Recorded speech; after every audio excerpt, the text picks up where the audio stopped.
Bom dia.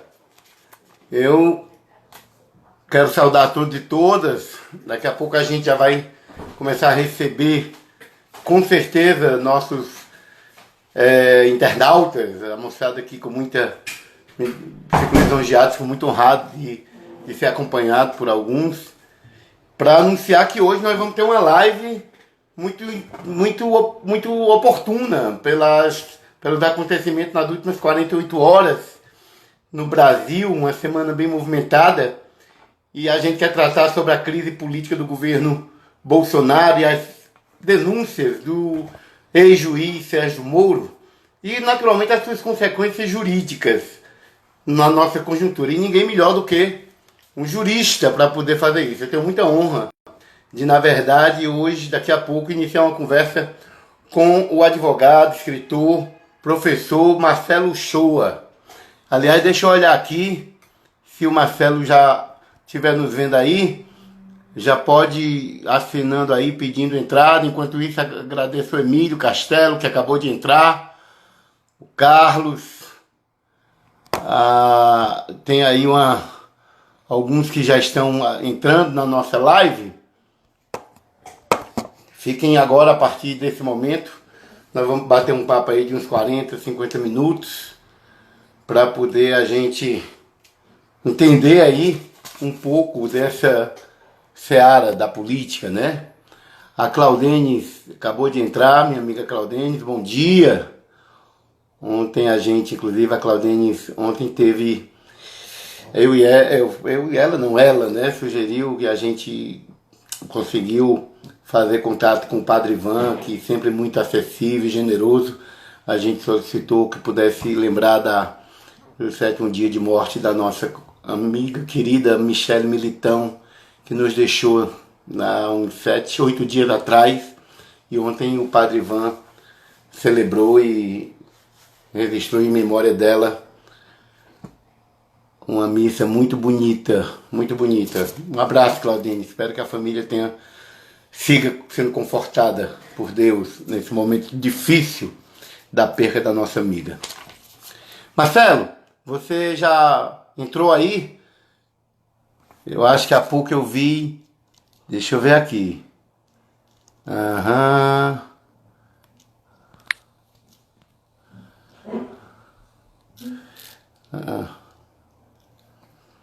Júnior Sombra, bom dia, meu amigo.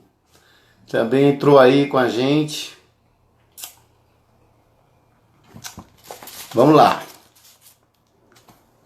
Nós estamos aguardando o pedido de entrada do professor, advogado, escritor Marcelo Shoa para a nossa conversa hoje sobre um pouco da conjuntura política e jurídica do nosso país, né? A crise política do governo Bolsonaro, as denúncias do ex-juiz Sérgio Moro e as consequências jurídicas dessas revelações. Vamos aí. Gente, eu vou na verdade aqui, deixa eu só ver aqui. Eu vou temporariamente, vou encerrar em 1 minuto só para fazer uma ligação aqui para o Marcelo. Estamos aqui, então, aguardando. Acho que ele está literalmente agora em online. Bom dia, Marcelo. Bom dia, Ronivaldo. Como vai? Meu amigo, me desculpa. Tudo bem. Eu estava aqui, inclusive, há pouco já, contextualizei algumas questões, mas não vou mais me demorar. Os meus internautas que já estão nos acompanhando, e agora mesmo a Marcleide Maia entrou, o Adriana Dutra também, e muita gente vai passar por aqui, porque um convidado como professor, escritor, advogado Marcelo Shoa chama muita atenção. E eu tenho, nesse período do isolamento, Marcelo, inaugurado essa modalidade importante, né? Porque a gente está passando por esse momento único, né? Por muitos de nós da nossa geração, a maioria que tem 50 anos nunca tinha se deparado. E agora o isolamento tem sido a mais eficiente das medidas.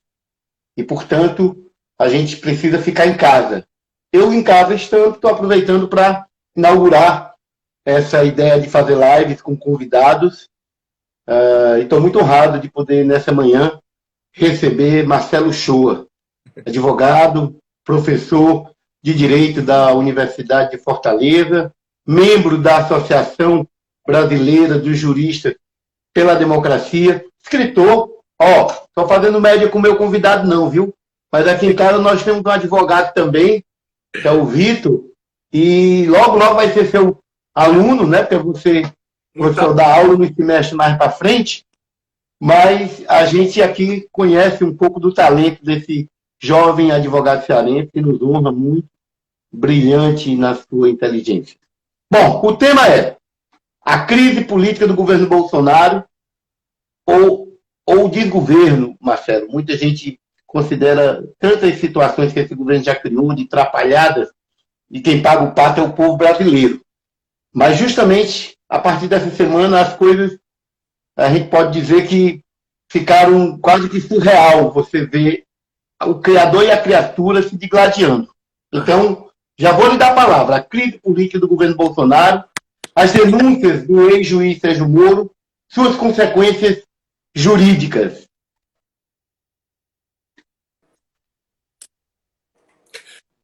Ronivaldo, bom, primeiro bom dia, meu amigo. É uma honra muito grande participar da sua live.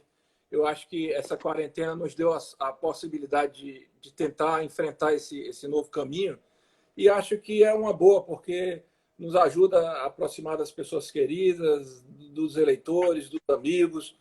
É uma coisa mais informal, e de modo que nós estamos aqui no domingo e a gente pode bater esse papo tranquilamente. É tão tranquilo, Ronivaldo, que eu demorei a entrar porque eu estava tentando do meu computador, mas vi que ia ter uma queda de energia aqui. Eu entrei no outro, não deu certo, e entrei no celular tudo em menos de 30 segundos. E eu não sabia nem como é que entrava por Instagram. Estou aprendendo com você. Me perdoe, demorei um pouquinho. Mas olha... Foi um tempo necessário porque eu aproveitei para falar um pouco de você, da minha alegria e da minha honra, do orgulho de poder estar conversando. Com você, a palavra é toda sua. A honra é toda minha, Ronivaldo. Olha, meu amigo, o que é que eu acho dessa história? Como você já iniciou, eu acho que ficou muito claro pela primeira vez, porque a gente tinha, claro, as impressões desse cenário todo, que resultavam de todo um formato jurídico que vinha sendo dado desde a Lava Jato, a entrada do Moro nesse governo, a permanência dele, a estada do Bolsonaro desde quando assumiu o Planalto. Então a gente sabia que, por exemplo, o enfrentamento à corrupção era um falso argumento que era só aquilo que chamava o público, mas que essas pessoas não estavam interessadas nisso. E nessa troca de acusações que aconteceu sexta-feira, aconteceram por parte dos dois protagonistas, ficou absolutamente muito claro algumas coisas. Por exemplo, que o juiz Moro, ex-ministro da Justiça, ex-juiz, entrou no governo barganhando várias coisas. Ele barganhou, primeiro, uma autoridade sobre uma pasta ministerial que eu acho que é inédita, né? O direito de você simplesmente fazer e deixar de fazer aquilo que vem da sua cabeça, como se isso fosse possível no regime democrático. Todo mundo deve a sua correspondência com os limites da legalidade, com os limites da hierarquia no serviço público, sobretudo com os limites da lei. Mas o Moro teve uma carta branca de uma maneira absolutamente explícita, até imoral, por parte do Bolsonaro. Mas ele não barganhou só isso, não. Ele barganhou também o direito de manipular todos os cargos, né? Tanto é que o final, que foi a saída dele, foi uma saída em que ele ainda tentou manter o apadrinhado dele. Vamos ser bem sinceros, né? Porque o cara é bom, o cara é técnico, ele estava tentando manter o apadrinhado dele. O presidente Bolsonaro, por uma razão ou por outra, não ficou satisfeito com aquilo ali, porque as situações que ele queria encobrir eram situações que não se encobrem, assim, teria que ser uma farsa, como a do Herzog, na época da ditadura militar, que você faz uma farsa e joga aquela farsa como se fosse possível. Só que aquilo era um regime totalmente de exceção. E se há um espacinho de democracia, essas denúncias que o presidente Bolsonaro quer encobrir não são passíveis de ser encobertas nem pela Polícia Federal, fazendo esforço, nem pelo Ministério Público. E a outra coisa que o Moro barganhou, Ronivaldo, foi uma pensão impossível do ponto de vista jurídico, porque essa pensão que ele barganhou, caso acontecesse alguma coisa para ele, para a família dele, era uma coisa fora da lei completamente. Então mostra o seguinte, que esse juiz não tem caráter, esse juiz, que a gente já sabia, que no âmbito da Lava Jato ele tinha utilizado a toga para exercer um poder que ele não tinha, vinculando ilegalmente todas as instâncias acima, trazendo a jurisdição que deveria ser de outras instâncias, regiões do Brasil para si, aquela autoridade que ele tinha quase suprema, ele quis fazer essa mesma coisa no Ministério da Justiça. E o combate à corrupção, Ronivaldo, que ele dizia que queria fazer, não está nem aí para isso, meu amigo. Deixou o governo no momento em que o presidente estava mais fragilizado, no momento de crise econômica, no momento de pandemia. Este é o Bolsonaro, o ex-ministro Sérgio Moro.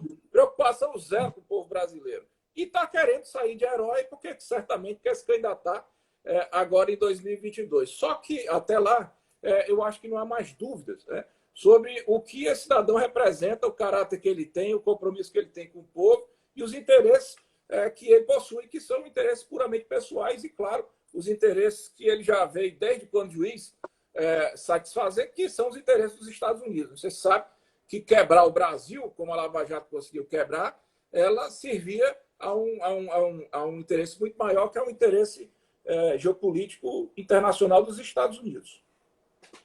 Professor, aliás, já tem aqui gente passando por nós, o Barroso Corrêa aproveitou para comentar, e eu não tenho dúvida, viu, Barroso? Além de agradecer a nos acompanhar, o Barroso Corrêa dizia que a gente conversava sobre um tema com quem conhece bem, que é o professor, deve ser com certeza seu seguidor, assim como muitos que admiram a sua trajetória jurídica. Mas você citava bem um pouco do ministro Sérgio Moro, ex-juiz, que com certeza, passional, como fico me lembrando, por exemplo, você foi um dos que já escreveu em artigo sobre as relações obscenas.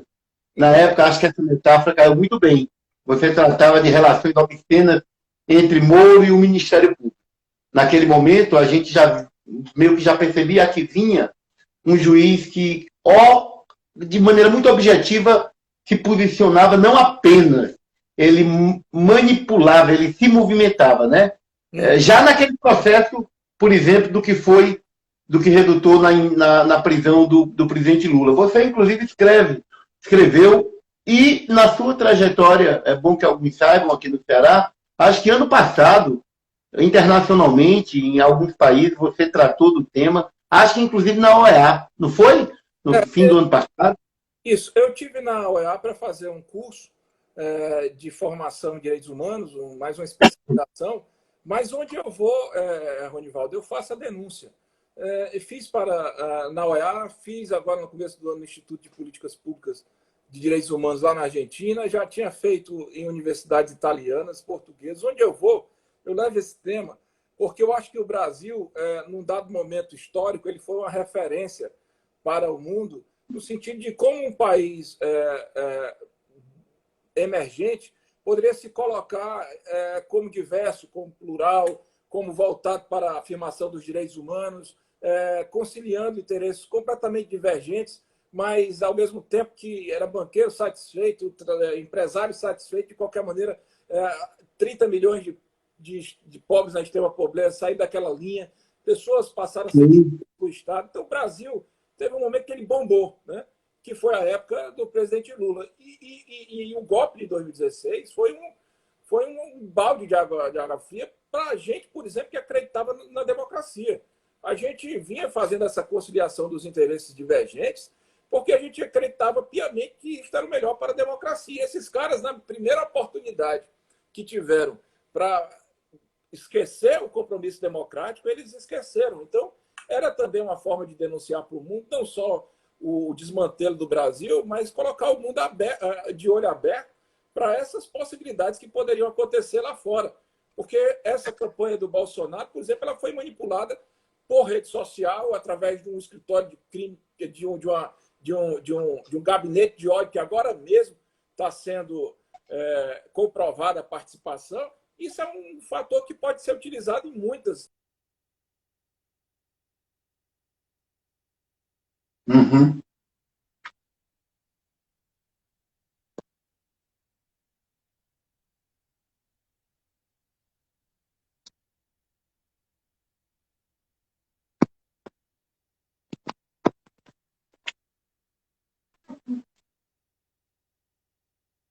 Professor Marcelo, você está me ouvindo bem?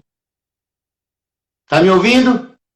É, agora, alguém acabou de comentar no áudio. Eu queria que alguém que está assistindo falasse.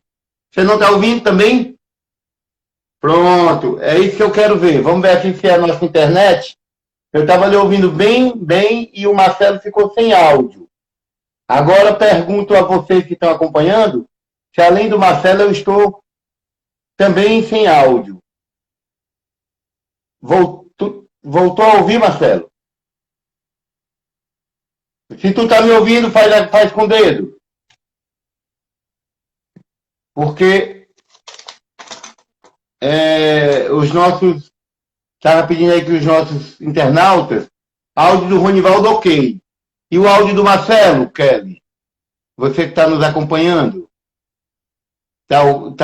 Marcelo, fala aí.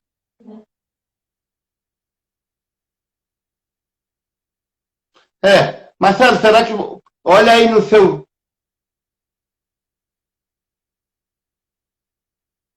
Marcelo, você pode ter no seu celular, pega nele aí no volume para ver, mexe no volume, porque às vezes ele pode sair o áudio. Eu não acho que é a internet porque tá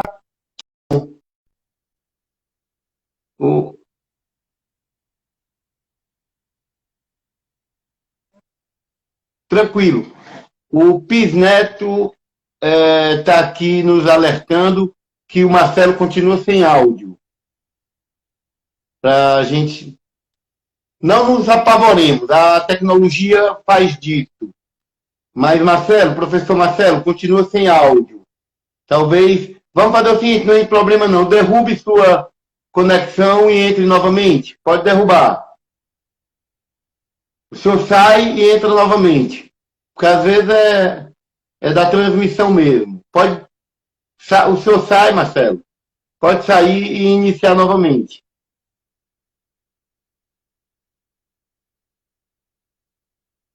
Vamos lá. Aí tá normal, mas é porque todo mundo está dizendo que você está sem áudio. Eu vou remover você para você entrar de novo. Vamos lá. Bom, gente, aliás, eu aproveito aqui para agradecer a Lana de Paula. A Lana, está aí. Bom dia. O Marcelo aqui vai entrar novamente. Às vezes é da transmissão. Vamos lá.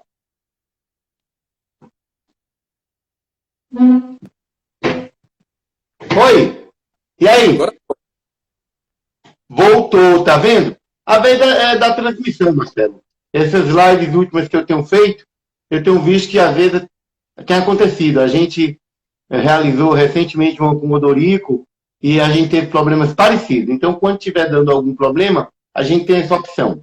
Eu escutei perfeitamente que você estava tratando justamente da postura e é essa memória que a gente faz. Se como juiz já ficou claro através das denúncias do Intercept que ele fez muita coisa errada, lamentavelmente, para o judiciário, isso já ficou claro, o caráter desse que se tornou ministro, e você falava da postura dele num momento tão grave que o país enfrenta, de muitos problemas. Com eles, não se entendem em nome do país, porque o que movimenta Bolsonaro, Moro e alguns que estão lá são outros interesses não tão republicanos em favor do povo. É exatamente isso que o senhor colocava quando faltou áudio na sua fala. Pois é, e rapaz, eu estou aprendendo aqui mesmo, viu, Ronivaldo? Eu desliguei o meu Wi-Fi, liguei o meu 3G e 4G, isso tudo funcionando aqui, né? É fantástico essa coisa. Vamos para frente. Olha, vereador, meu amigo, eu estava dizendo que uma coisa ficou claro, por exemplo, na sexta-feira, sobre essas vinculações perniciosas que o juiz já mantinha desde a magistratura. Uma coisa, por exemplo, que agora não tem a menor dúvida, a vinculação desse juiz com a Rede Globo.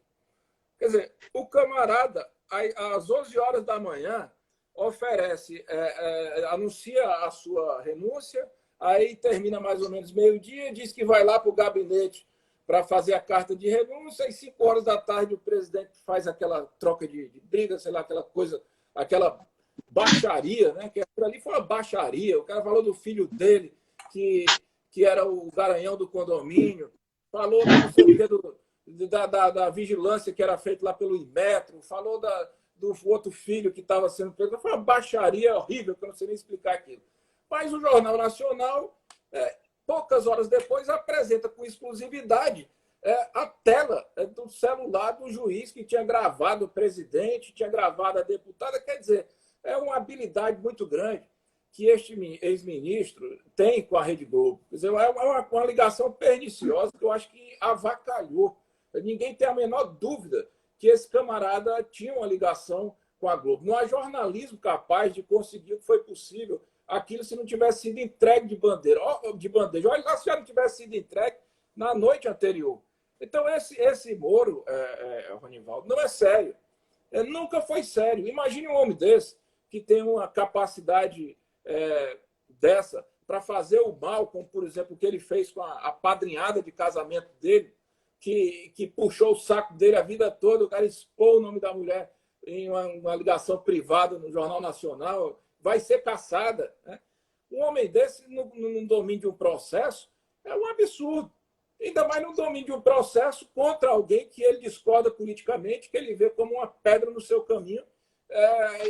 Foi o que ele fez com Lula. Né? Exatamente. Então, ele quis destruir o Lula de todas as maneiras. Ele quis sufocar o Lula, ele quis acabar com a carreira do Lula, ele quis acabar com o Partido dos Trabalhadores, ele quis jogar uma borracha tão grande na história do PT, como se o PT não tivesse contribuído com absolutamente nada na história desse país, e contribuiu muito, por sorte. E aí não foi só a luta política, foi por sorte mesmo. Aconteceu aquela história que chegou no Grêmio, que foi explorando aquilo ali. As primeiras denúncias desse novo governo do Queiroz, e o governo foi implodindo. E, enfim, hoje está demonstrada essa esculhambação, vou dizer assim, para você. Não me chame de doutor, não. Nós somos companheiros, somos amigos. E eu também tenho vontade na sua live para dizer que isso é esculhambação. Se eu fosse falar mais formal, eu ia dizer um transtorno, uma confusão. Mas foi É verdade. Professor Marcelo, meu amigo, companheiro Marcelo, eu quero mesmo dizer que, num cenário desse, e é esse o sentido, né? O país enfrenta não apenas os problemas com a pandemia do Covid-19, mas o país nunca esteve também, porque há uma grande farsa, né? Do ponto de vista, quando você lembrava, por exemplo, a época do governo do ex-presidente Lula, a gente viu o desenvolvimento econômico com distribuição de renda. Agora, o que a gente está vendo, inclusive, os números maquiados, o Brasil continental, um país desse tamanho, rico, completamente estagnado, né, o desemprego aumentando. Mas eu queria, inclusive, sobre esse contexto, justamente imaginar que ficou revelado, né? Muita coisa tem se revelado. Primeiro que aquela falsa fala de que o mercado resolve tudo. Mais uma vez ficou claro, o mercado não paga a conta do povo, né? Agora mesmo a saúde, que bom que a gente tem o SUS, com tudo que a gente construiu de universalidade. Esse governo não conseguiu desmontar em um ano apenas, mas é bom lembrar que o Estado liberal não se preocupa com a maioria do povo mais pobre, é o Estado que precisa socorrer. Por isso que, aliás, o SUS, ano passado, eles congelaram todos os orçamentos. E agora, ainda graças ao próprio SUS, onde em cada um dos 5.570 municípios tem um profissional de saúde, tem uma unidade básica do sistema, tem esse sistema que, pelo menos, permite, e o que o governo Bolsonaro tem que fazer e não está querendo, essa que é a verdade, é socorrer o povo economicamente, o país que tem que socorrer. Mas eu não posso deixar de perguntar a um jurista qual é, por exemplo, os desdobramentos, inclusive, nessa situação complicada, porque é um ministério importante, o Ministério da Justiça, né? Aí esse ministro que sai fora como um rato, pula de um barco que tem um monte de ratos, no sentido figurado, porque não se preocupam com o povo, né? Se preocupam com seus interesses. Mas está lá o Paulo Guedes cumprindo a agenda que interessa ao mercado, ao capital, o bobo da corte, que é o Bolsonaro, inventando falsas polêmicas. Mas no mundo jurídico, como é que é isso? Aí quem vai ser o ministro da Justiça? Você arrisca algum palpite? Essa questão envolvendo a Polícia Federal, qual é mesmo a sua leitura sobre isso? Ronivaldo, eu quero falar sobre tudo que você falou, desde a Covid. Olha, mas eu vou começar pelo final, que foi a última pergunta, foi a pergunta mesmo. Foi o que é que eu acho do mundo jurídico. Bom, o mundo jurídico assiste isso perplexamente, mas eu acho que o mundo jurídico não deposita mais nenhuma expectativa no Ministério da Justiça. Será nomeado alguém com atribuição de tentar arquivar, né, fazer, desconstituir, colocar de molho, enfim, alguma coisa no sentido de jogar para o espaço essas denúncias que pairam sobre os dois filhos do Bolsonaro, né? O Flávio, com relação à rachadinha, e que hoje a gente já ficou sabendo que financiava imóveis lá no Rio de Janeiro para os milicianos, quer dizer, a gente já sabia que havia uma ligação, porque o Flávio Bolsonaro, quando era deputado, homenageava miliciano, dava, sei lá, placas para milicianos, ele apadrinhava milicianos, o irmão dele namorava com filha de miliciano, o pai dele era vizinho de miliciano, enfim, tinha essa ligação muito próxima, no gabinete dele tinham vários milicianos, ele recebeu dinheiro depositado na conta de miliciano, o Queiroz falou que no gabinete dele tudo era muito fácil. Então, assim, e a outra ligação do outro filho, que é o Carlos Bolsonaro, que era o chefe do gabinete do ódio, que resolveu, claro, que enquanto ele fazia fake news com o mundo todinho, o STF fazia de conta que isso não acontecia. Mas quando ele resolveu fazer fake news contra o STF, né, aí comprou uma briga feia lá, e tem um inquérito da Polícia Federal, e este novo ministro da Justiça ele vai com a incumbência de tentar fazer isso desaparecer. Portanto, a gente não deposita nenhuma expectativa. A gente acha que tem que tirar esse governo para a gente começar a reconstruir esse país. Sobre a Covid, eu acho que foi muito importante que você colocou, Ronivaldo, que também ficou muito claro para a sociedade internacional que, no final das contas, quem segura a peteca mesmo é o Estado. Os países que tratam a saúde pública como uma política sua necessária em prol do povo vem respondendo de uma maneira muito mais efetiva à pandemia. A China teve 60 mil casos e 4 mil mortes. Os Estados Unidos já tiveram, acho que, mais de 600 mil casos, mais de 50 mil mortes. O Brasil já vai bater o número de mortes da China hoje ou amanhã. E por que a China responde dessa maneira e os Estados Unidos respondem de uma maneira tão diferente?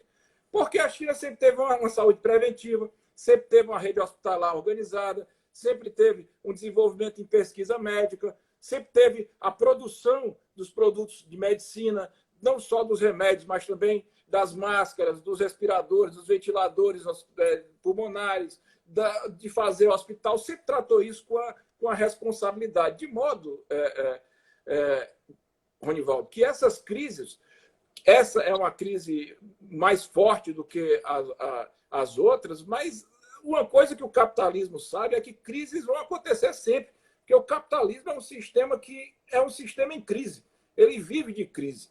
E aqueles que se preparam melhor para este momento respondem melhor. Por que tem um número baixo de Covid lá em Cuba? Por que Cuba, um país pobre, não só está respondendo bem à pandemia, como ainda está mandando médicos para ajudar em outros países? Lá em Cuba, quando chega um navio precisando de socorro, eles deixam a turma entrar e socorrem. A Venezuela, que está sofrendo um bloqueio absurdo, irresponsável, desde a década de 90, desde quando Chávez ainda era presidente, e agora mais ainda com seu presidente colocado em cartaz de procurado como se fosse um narcotraficante, tudo isso, uma jogada dos Estados Unidos para destruir a Venezuela. Tem 100 casos de coronavírus, acho que talvez 10 mortos. Os países que enveredaram pelo neoliberalismo, o Reino Unido, Estados Unidos desde sempre, a Itália nos últimos anos, a Espanha, eles estão destruídos. E nós aqui, meu amigo, nós estamos aqui à sorte, vamos ser bem sinceros, porque nós ainda estamos sobrevivendo com aquilo que o PT deixou estruturado. Porque desde 96, tudo o que vem sendo feito nesse país é no sentido de destruir o Estado brasileiro. O Temer, quando assumiu, o golpista, ele assumiu com o compromisso de dar cumprimento à ponte para o futuro, que era uma carta branca para desmontar o Estado brasileiro. Então, a emenda constitucional 95, que impediu o investimento em saúde e educação durante 20 anos, ela veio corroborando aí com a desestruturação do SUS, com a diminuição da UPA, com o final dos mais médicos, com a paralisação da produção daqueles remédios para os idosos. E isso envolve todos esses governos que aconteceram desde lá, essas gestões do Ministério da Saúde, inclusive o senhor Mandetta. É bom deixar isso muito claro, porque o compromisso que essas pessoas tiveram foi para acabar com o SUS. E, no final das contas, quem é que vai entrar com a saúde? É o SUS, meu amigo. E outra coisa, não é só o SUS na área da saúde, não. Quem é que está gerando, pagando, desembolsando o seu dinheiro para pagar o trabalhador agora, já que o trabalhador não pode ficar totalmente desamparado? É a Caixa Econômica, é o Banco do Brasil. Se a gente fosse viver aqui da boa vontade do Itaú, a gente estava perdido. Então, isso tem que ficar muito claro para a sociedade brasileira. Se a gente quer evitar que um cataclisma, um colapso total aconteça nas nossas vidas, vamos apostar em quem, no final das contas, tem responsabilidade com a gente, que é o Estado. A iniciativa privada, sabe o que é que ela tem que fazer? Já que ela não entra voluntariamente nesses momentos de crise, ela tem que ser taxada. A taxação das grandes fortunas, a taxação das heranças, porque se não quer entrar voluntariamente, tem que entrar de forma forçosa, porque também não é certo, Ronivaldo, o trabalhador pagar a sua carga tributária a vida todinha e só sobrar o tombo do trabalhador. Essas pessoas têm que começar a ter responsabilidade, porque no momento bom eles se capitalizam muito mais do que o trabalhador que está desenvolvendo a sua força de trabalho. No momento ruim, essa turma também não quer entrar no prejuízo, fica difícil, meu amigo. Agora, isso aí só dá para fazer depois que a gente tirar esse governo. E a gente também tem que contar com um elemento importante aí nessa coisa toda, é que esse presidente todo dia dá um motivo diferente para sofrer um impeachment por crime de responsabilidade. Já cometeu muitos crimes de responsabilidade, já cometeu crimes comuns, já deu margem para pensar se ele é incapaz do ponto de vista mental. Então, assim, ele precisa ser retirado e a gente tem que trabalhar com essa hipótese de retirado, depois mudar o parlamento para começar a repensar esse país. Eu aproveito esse recorte da sua reflexão para agradecer aí aos nossos internautas.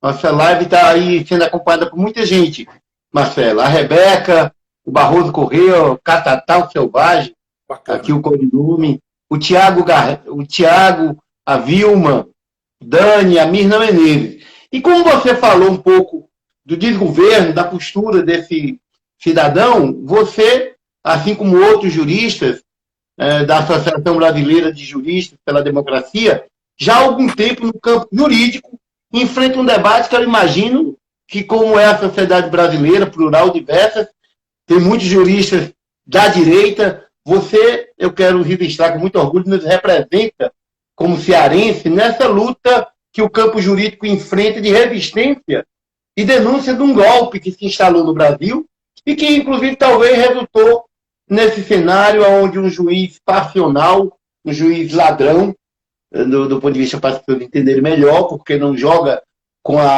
a invenção que o Poder Judiciário precisa manter.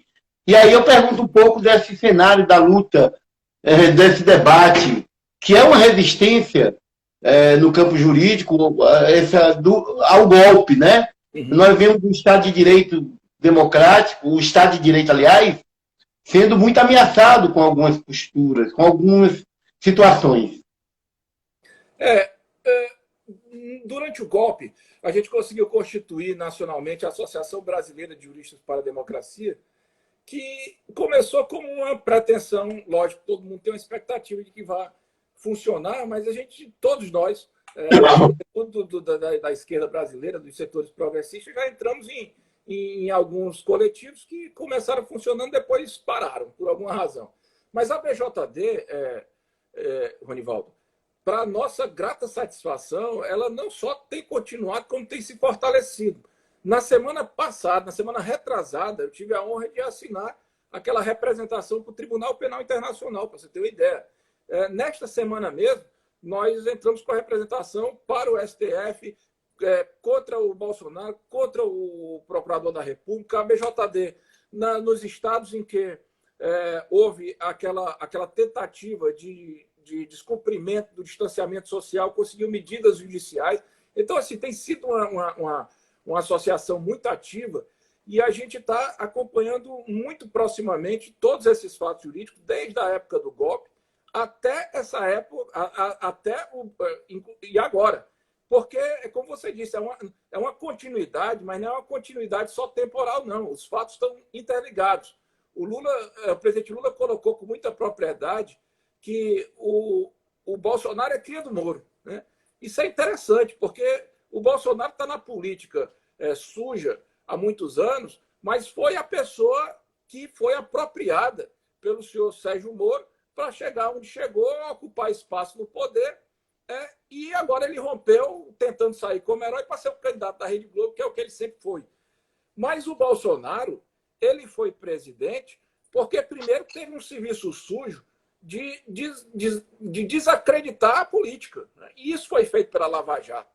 A Lava Jato, ela muito mais do que prender um inocente, que não era uma pessoa inocente, era o maior estadista que esse país já tinha tido em toda a sua história, talvez o mundo, né? Isso foi o que ele conseguiu. Ela conseguiu mudar a agenda econômica inicialmente, depois conseguiu desacreditar a tal ponto a política que elegeu esse fascista, que não foi eleito sozinho, não, foi eleito com uma bancada, que, por nossa sorte, eles brigam entre eles e já está a metade aí, sei lá. Eu vi até que é o PSL que está entrando com pedido de impeachment contra ele, o partido dele, né? Quer dizer, são siglas, né, que são montadas para essas coisas. Então, esse juiz ele está ligado a tudo isso. Tem uma costura necessária. Só que agora ele viu que esse governo está falido, esse governo não tem mais para onde ir, porque, primeiro, economicamente, foi um tiro no pé, né? Eles quiseram fazer coisas que iam transformar o Brasil de um gigante numa pitomba, né? E economicamente não funcionou. E agora, politicamente, perdeu toda a sua base e agora, com a pandemia, acabou. Aí o que é que fez o Moro? Largou o companheiro para tentar o voo solo, né? Deu a facada no cúmplice. Está aí a facada, é verdade.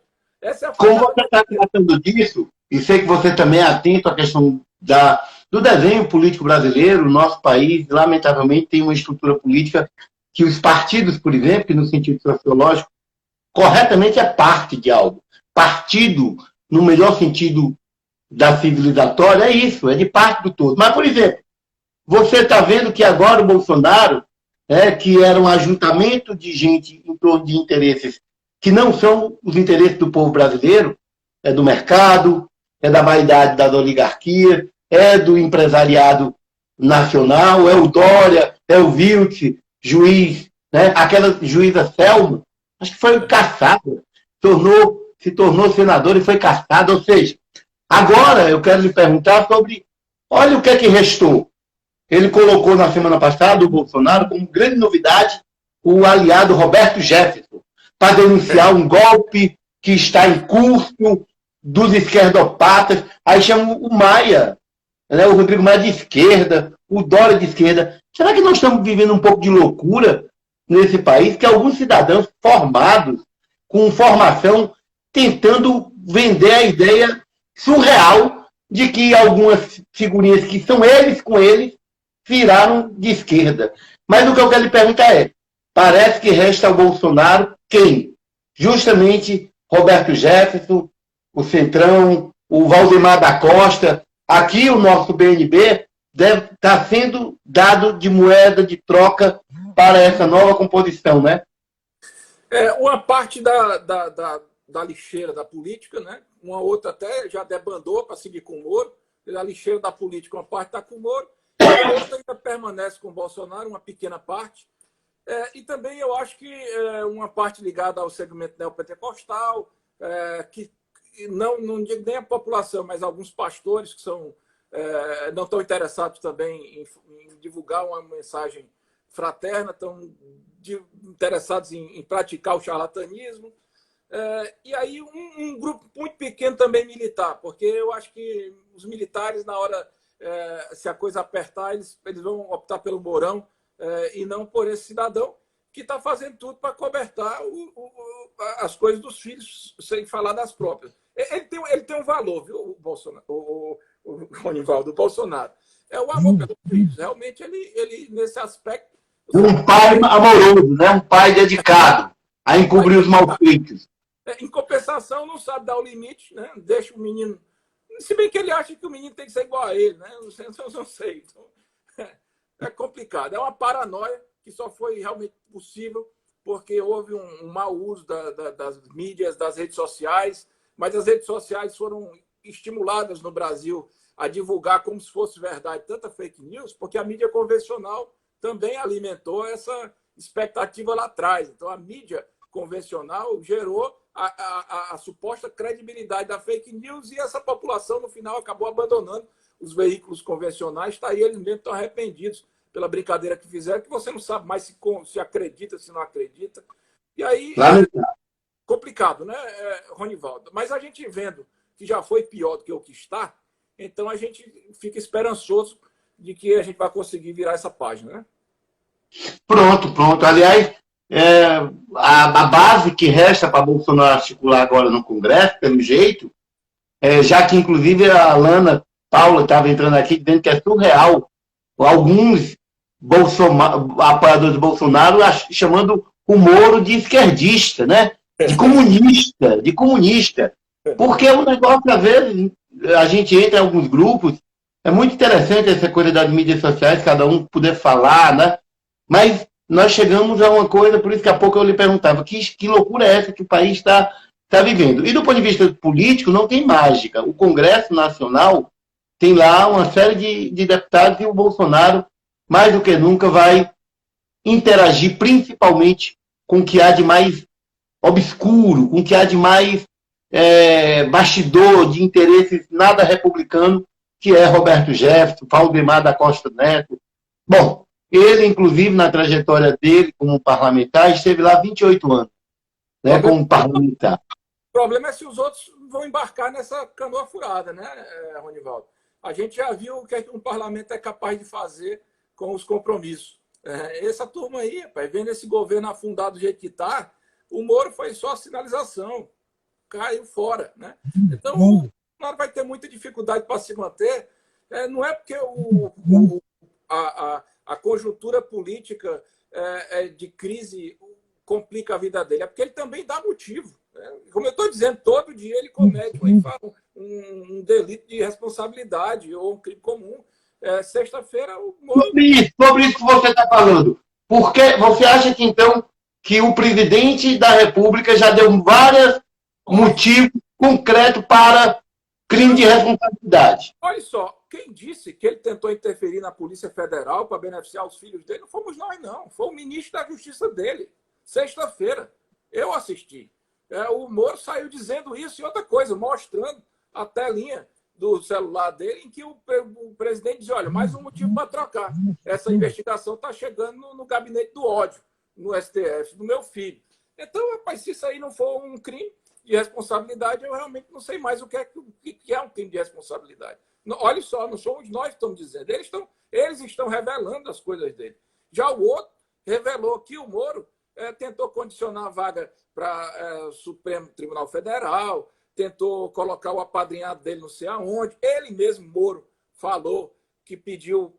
A única coisa que tinha pedido era uma pensão imoral, injusta, ilegal. Eu escutei o Moro falando isso. Não foi nem o Bolsonaro que disse, foi o próprio Moro. É um negócio tão estúpido que ele é naturalização da malversação da coisa pública, que o cara simplesmente diz como se fosse normal. Ora, mas é bom demais. Aí pronto, ela vai ter uma... rapaz, aquele camarada que só quer aproveitar a parte boa do Estado. Isso, né? O cara pensa logo Minha família vai ficar desamparada se acontecer coisa comigo. Então, não entre, meu amigo. Fique na magistratura aí. É uma situação complicada. Bom, nós já estamos aqui caminhando, eu acho. Olha como o tempo passa rápido. Não sei se você consegue ver a hora aí no seu celular. Você consegue ver a hora aí, Marcelo? Eu estou vendo aqui, eu estou assistindo aqui, Ronivaldo, pelo celular e pelo computador. Aqui no meu celular não aparece mais os nomes, mas no computador estou vendo que a turma está interagindo. Já são 10 para meio-dia, né? Olha só, eu já digo assim que a gente está caminhando aqui um pouco para a nossa conclusão, porque começamos 11h10, a ideia é essa, a gente já fica muito grato e feliz de ver muita gente que passou, o Regis há pouco assinou, o Rogério Linhares, a Antônia Genilda, que pouca gente conhece, a nossa GG, fez aí uma metáfora de que o Brasil gigante como está, parecendo uma pitomba. Mas assim, eu quero lhe dizer que eu fiquei muito provocado, no bom sentido, o diálogo sobre o tema. Vai ter novidades nessa semana. Eu estou já lhe cantando aqui para um próximo diálogo, porque também no domingo, né, a gente fica... Na hora que você quiser, meu amigo. Normalmente, as nossas lives é dia de segunda, terça e quarta. Mas, em virtude do tema, a gente não quis esperar. E você, já fico grato por você ter topado no domingo. Mas eu queria aproveitar, e sei que você, por ser um jurista, né, tem colaborado aí com vários canais que está escrevendo sobre a questão do meio jurídico e político do país. Você colabora com o site 247, com a revista Fórum, com os blogs do NACIP, com a Fundação Perseu Abramo. Nós temos, inclusive, produzido sobre esse momento que o país viveu desde 2000. O país, a gente fala de 4 anos, mas isso não é nada na história de um país, né? Nós vivemos um golpe parlamentar e houve todo o desdobramento. Fale um pouco aí dessas considerações que você tem colaborado com esses espaços aí importantes, e nós já vamos caminhando aqui para agradecer a todos que estão nos acompanhando, viu? Eu tenho estudado muito, né, Ronivaldo? Assim, eu nunca fui um jurista daquele que se enquadra dentro de uma moldura, né, do direito. Então, a minha própria formação jurídica ela é muito diversa. Meu mestrado é em Direito Constitucional, tenho um doutorado na área de trabalho, defendo servidor público, estudo filosofia, estudo sociologia. Então, assim, isso vai ampliando muito a sua possibilidade de fazer uma abordagem mais sistêmica.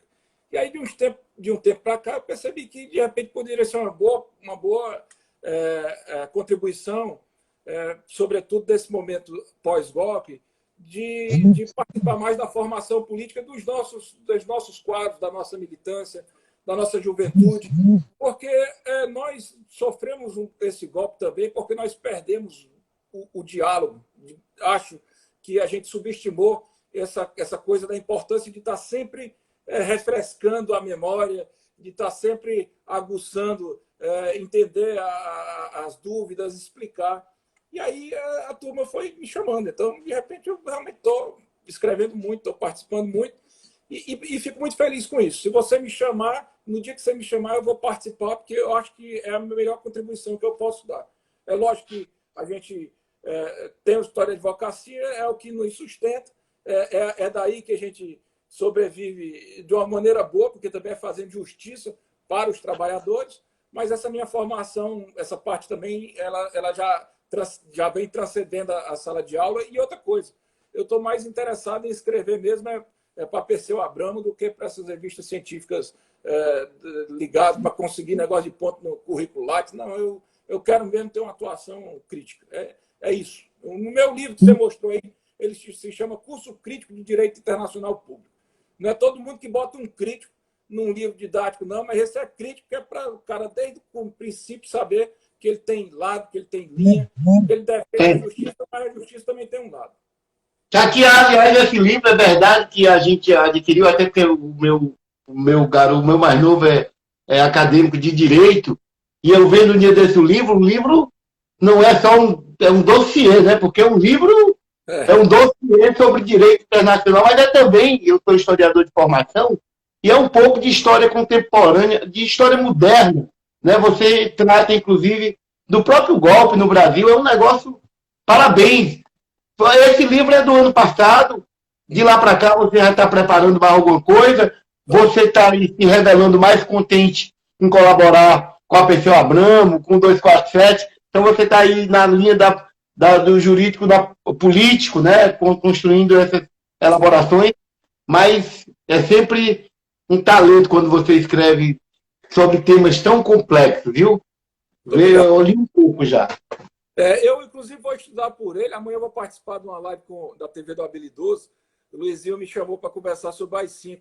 E tem um bom resgate do AI-5, do golpe 64, porque eu estava falando, na ocasião, de todos os golpes que os Estados Unidos patrocinaram na América Latina. Então, assim, realmente é um apanhado bom, é uma introdução boa para quem quiser entender essa contemporaneidade. Vale a pena, vale a pena. Eu sou suspeito para falar, mas eu acho que vale. E aí, meu amigo, você conta comigo. Para mim é uma honra grande, Ronivaldo. Sempre que você quiser. Pois eu quero agradecer ao amigo, colega, como fez questão do querer. É porque também fica advogado, né? A gente chama de doutor, né? Mas realmente a formalidade com você está longe disso. Você mesmo muito à vontade. Eu agradeço, querido amigo Marcelo Uchoa, companheiro, professor, né, por essa sua participação. Agradecer a todos que colaboraram, que acompanharam, porque tem muitos comentários aqui que vai chegando, a gente não consegue, óbvio, ler todos, mas agradecer de novo a participação da Rebeca, do Barroso Corrêa, que fez alguns comentários muito oportunos, inteligentes sobre o tema, o Tiago, a Vilma, a Mirna Menezes, a GG, o Rogério Linhares, a Glailson, Paulo César. Bom, são muitos aqui. Muito obrigado. Bom dia, professor. A sua despedida aí para os nossos internautas. Mandar um abraço a todo mundo que teve a paciência de nos escutar e dizer que fico feliz em ver o nome de várias companheiras, de vários companheiros, renovar a minha disponibilidade sempre que necessário e dizer para a turma que nós estamos aqui em quarentena, nós estamos assim meio confinados fisicamente, mas nossa cabeça está bem além. Então, também quando abrir as portas, nós vamos para a luta com gosto de gás, né, Ronivaldo? Vamos para frente e nós vamos mudar a história desse país, desse estado, do Ceará, Fortaleza. Esse ano é um ano, ninguém sabe a história das eleições, mas se tiver, vão ser pegadas. Você é um homem importante no parlamento, é um cara que engrandece, nos orgulha e é um ano de luta. Vamos para frente. Vamos para frente. Abraço grande. Mande aí um abraço, porque nós estamos nesse momento do isolamento social, saudade, mas breve vamos todos nós fortalezenses se reencontrar. Nós somos um povo do calor, do carinho. Quero mandar um abraço forte para o doutor Inocêncio Uchoa, seu pai. Um beijo para essa linda, maravilhosa que é a sua mãe, nossa companheira Ângela, que é meio que mãezona de todo mundo, viu? Porque às vezes que na caminhada, e há muito tempo, quando eu comecei minha militância no movimento secundarista, já estava aí nas lutas, figuras como Inocêncio Uchoa. A Ângela sempre calorosa, aquele jeitinho dela, aparentemente muito frágil, mas ela é uma guerreira. Um abraço grande. A minha mãe ela é pequenininha, engraçadinha, parece um bibelozinho, mas é quem pega pesado da família. Pensa numa corajosa. Verdade. Abraço, gente. Bom domingo. Vamos ficar em casa para a gente vencer o vírus e logo, logo se reencontrar. Abraço grande, Marcelo. Bora acompanhar as redes sociais que o negócio está animado. Vamos sim.